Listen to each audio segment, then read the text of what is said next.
When I bought my first DSLR, I thought, now I can take professional looking images. But my pictures weren't looking professional at all. They looked more like vacation snapshots, but not like professional images you can see in magazines. And it took me a while to realize that it's not only about framing and editing your pictures, but also the gear and equipment you use. I can tell you that a 50mm prime lens is a game changer for every photographer. And this is why. Because you don't know who you're gonna meet, who you're gonna meet, who you're gonna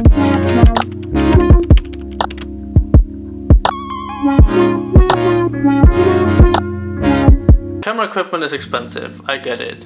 And the cheapest models already cost a few $100, and then you realize lenses are even more expensive.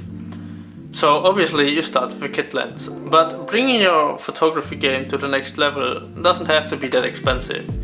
You can buy a 50mm prime lens for a few $100 or even less than $100 if you can find them somewhere used or secondhand.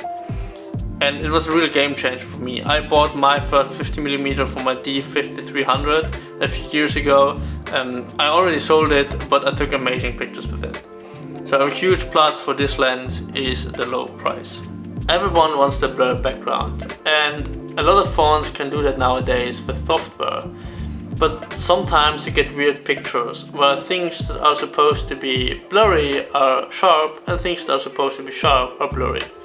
Only with a good quality lens and a prime lens where you can open the aperture really wide, you achieve that look naturally and in camera, so no further editing or software algorithms needed. Starting with photography can be really hard. All these different settings you can choose from, shutter speed, ISO, aperture, are really confusing for a beginner photographer.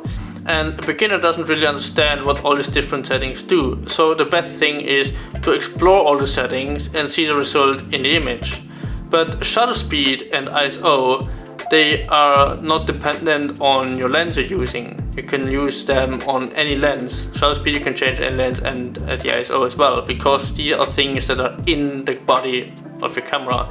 But the aperture is in the lens, so if you want to have a wide aperture or a smaller aperture, that's not possible on every lens. But prime lenses have the advantage that you can open the aperture really wide. So what happens is that you can explore that field of photography. I can see what happens to the picture when I open the aperture really wide or close the aperture down.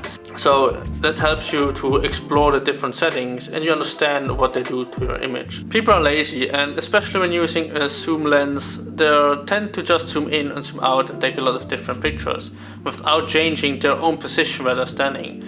When using a prime lens, you don't have that luxury. You have to position yourself.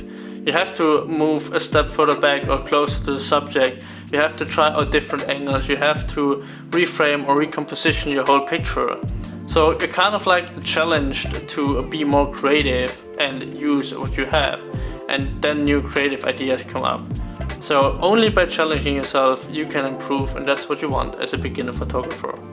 The 50mm is a very versatile lens. You can do portrait photography, close-ups. I also did landscape photography with this lens as well. So the possibilities are limitless, and it all depends on the creativity of each photographer, how she or he takes an amazing picture with this lens. I bought a 50mm lens, my photography improved rapidly. I got the look I wanted, and combined with editing, I found myself looking at pictures I am really proud of. For some people it will be expensive, but compared to other lenses, it's a cheap and good investment for beginner photographers. That's the reason why I still use my lens almost every day. Let me know in the comments what your first lens was and why you bought it. If you enjoyed watching this video, leave a like and consider subscribing. I see you in the next one. Bye!